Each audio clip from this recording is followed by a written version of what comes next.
हरिओम एवं नमस्कार आप सभी को। मैं प्रिंस सांडिल्य आज पुनः आप सभी के समक्ष नए विषय को लेकर उपस्थित हूँ, जिस विषय का नाम है समास के भेद। इसके पूर्व वाले वीडियो में हम लोगों ने समास की व्युत्पत्ति यानी समास की उत्पत्ति कैसे हुई है, समास में धातु कौन सा है, समास में उपसर्ग कौन सा है और समास में प्रत्यय कौन सा प्रयोग किया गया, इसके बारे में हम लोगों ने देखा था। आज हम सभी समास के भेद को देखेंगे। जैसा कि आपको स्क्रीन पर दिख रहा होगा समास के भेद। अब समास के भेद आपको दिख रहा होगा तो संस्कृत में समास मुख्यतः 4 प्रकार के होते हैं।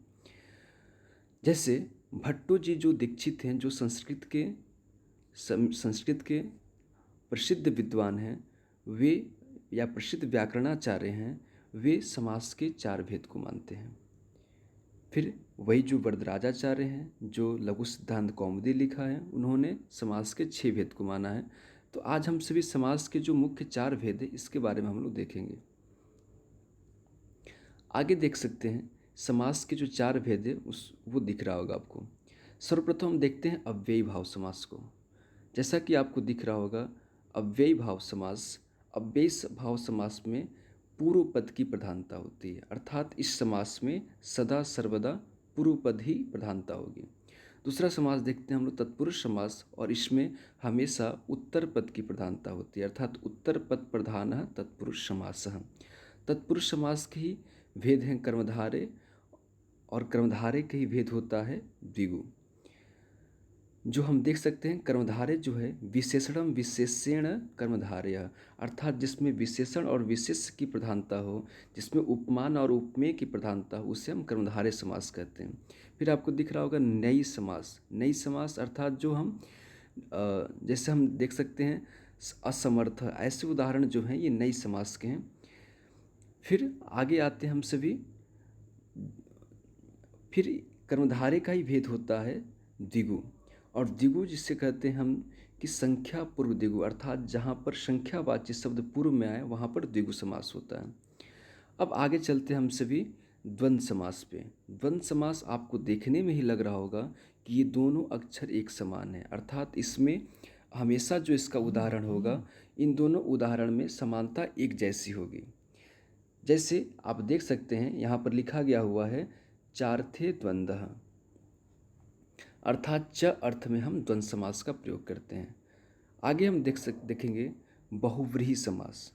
और बहुव्रीहि समास में हम देख सकते हैं कि यहाँ पर सूत्र लिखा गया हुआ है अन्य पद पदार्थ प्रधानो बहुव्रीहि समास, अर्थात इसमें न पूर्व पद की प्रधानता होती है, न उत्तर पद की प्रधानता होती है, न विशेषण विशेष से होता है, न दोनों पद प्रधान होते हैं। यहाँ पर एक कोई दूसरा पद प्रधान होता है, उसे हम क्या कहते हैं, बहुव्रीहि समास कहते हैं। आगे चलते हम सभी, उम्मीद करते हैं कि यहाँ तक आप लोगों का क्लियर हो गया होगा। तो आगे चलते हम सभी।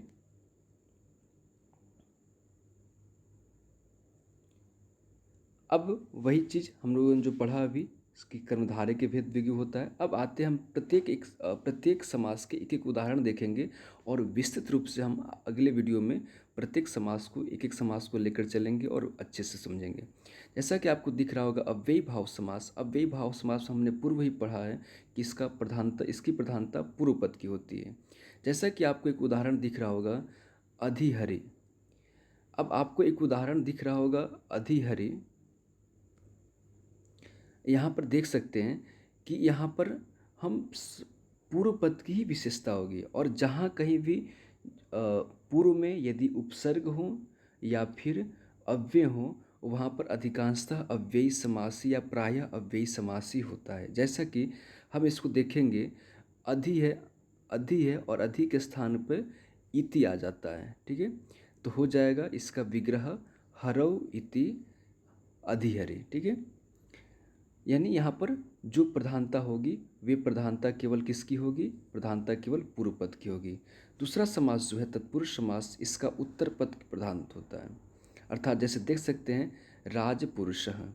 अब राजपुरुषः हम देख रहे हैं तो आपको देखने से लग रहा होगा कि इसमें जो प्रधानता है वह उत्तर पद की है। यानी समास में हमने देखा है कि 2 पद होते हैं, एक होता है पूर्व पद और एक होता है उत्तर पद होता है। अनेक पद हो सकते हैं, लेकिन सामान्यतः हम देख सकते हैं राजपुरुष में 2 ही पद हैं। तो राज जो हो जाएगा वो पूर्व पद हो जाएगा और पुरुष जो है वह उत्तर पद हो जाएगा। तो इस समास में हमेशा जो उत्तर पद है उसी की प्रधानता, जैसे राजा का पुरुष इसका हिंदी अर्थ होगा, यानी राजा का पुरुष, तो इसमें राजा का प्रधानता नहीं है, इसमें प्रधानता पुरुष की है और इसी वजह से यह उत्तर पद प्रधान तत्पुरुष समासः इति कथ्यते, ऐसा कहा जाता है।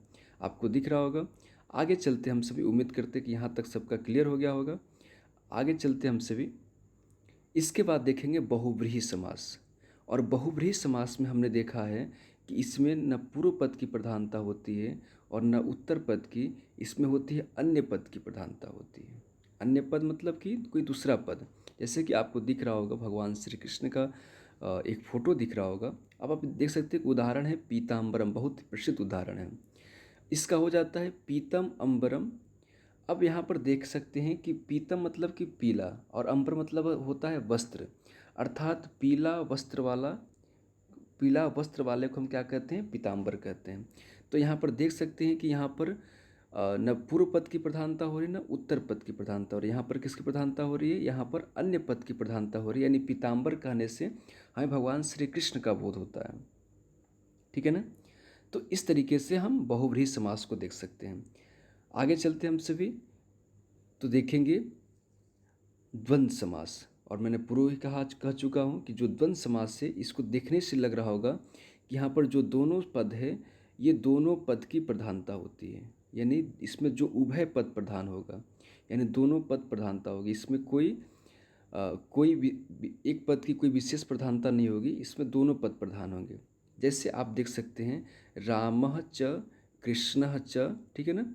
अब यहाँ पर राम भी हैं और कृष्ण भी हैं, तो राम और कृष्ण की तुलना हम क्या करते हैं, एक समान करते हैं। तो इसलिए यहाँ पर देख रहे हैं दोनों जो पद है वो दोनों पद की प्रधानता है, इसलिए यहाँ पर हम द्वंद्व समास कहेंगे, रामः च कृष्णः च, ठीक है ना। तो यहाँ पर राम कृष्ण हो जाएगा। जब हम पढ़ेंगे विस्तृत रूप से तो देखेंगे इस समास को। आगे चलते हम सभी, फिर देखेंगे कर्मधारय। और मैं कर्मधारय में पहले ही बता चुका हूँ कि यहाँ पर उपमान और उपमेय की प्रधानता होगी, यानी विशेषण और विशेष्य की या उपमान और उपमेय की जहाँ प्रधानता होगी उसको हम कर्मधारय समास कहते हैं। जैसे कि एक उदाहरण दिख रहा होगा आपको, घनश्यामः। अब घनश्यामः यहाँ पर देख सकते हैं कि यहाँ पर जो हम घन जो देख रहे हैं, यहाँ पर देख रहे हैं किसी का उपमा और उपमेय दिया जा रहा है। तो जहाँ पर उपमान और उपमेय दिया जाए वहाँ पर हम, जैसे नीलकमल, तो ये सब क्या है, ये आपको कर्मधारय के ही उदाहरण दिखेंगे आपको। फिर आगे चलते हम सभी, अब आगे अगले समास को देखते हैं हम सभी, जिस समास का नाम है द्विगु समास। द्विगु समास, अब द्विगु समास में इसमें हम देखेंगे संख्या पूर्वः द्विगु, अर्थात जहाँ पर संख्यावाचक शब्द पहले लगे वे क्या कहलाते हैं, वे द्विगु समास कहलाते हैं। जैसे कि आपको एक उदाहरण दिख रहा होगा, पंचरात्रम, अर्थात 5 रात्रों का समूह। तो यहाँ पर आप देख सकते हैं कि पंच जो शब्द है ये संख्यावाचक शब्द है, तो जहाँ कहीं भी संख्यावाचक पूर्व में दिखाई दे वे क्या कहलाते हैं, वे द्विगु समास कहलाते हैं। तो हम इस द्विगु समास के उदाहरण को हम लोगों ने देखा। अब आते हम सभी अगले समास पर, जिसको नई समास कहते हैं। तो नई समास को आपको दिख रहा होगा, नई में हलंत होता है, तो ये निषेधार्थक बोधकः नई समासः, अर्थात जो निषेध का बोध कराए उसे क्या कहते हैं, हम नई समास कहते हैं। जैसे उदाहरण देख सकते हैं, उदाहरण है असमर्थः। अब न समर्थ इति क्या हो जाएगा, असमर्थ हो जाएगा। तो यहाँ पर हम देख सकते हैं कि यहाँ पर क्या निषेधार्थक का बोध हो रहा है, निषेध का बोध हो रहा है, और जहाँ निषेध का बोध होगा वहाँ पर नई तत्पुरुष समास होगा। ये तत्पुरुष समास का ही एक प्रभेद है। अब आगे चलते हम सभी, एक ये समास आपको दिख रहा होगा मध्यम पद लोपी समास, ठीक है ना। इसमें क्या होता है, इसमें जो इसका मध्य पद होता है उसका लोप हो जाता है। जैसे कि आपको एक बालक दिख रहा होगा, तो यहाँ पर देख सकते हैं शाक प्रिय पार्थिव, शाक पार्थिव बनता है। तो इसका जो प्रिय है वह प्रिय शब्द क्या होता है, उसको मध्य पद क्या हो जाता है, लोप हो जाता है।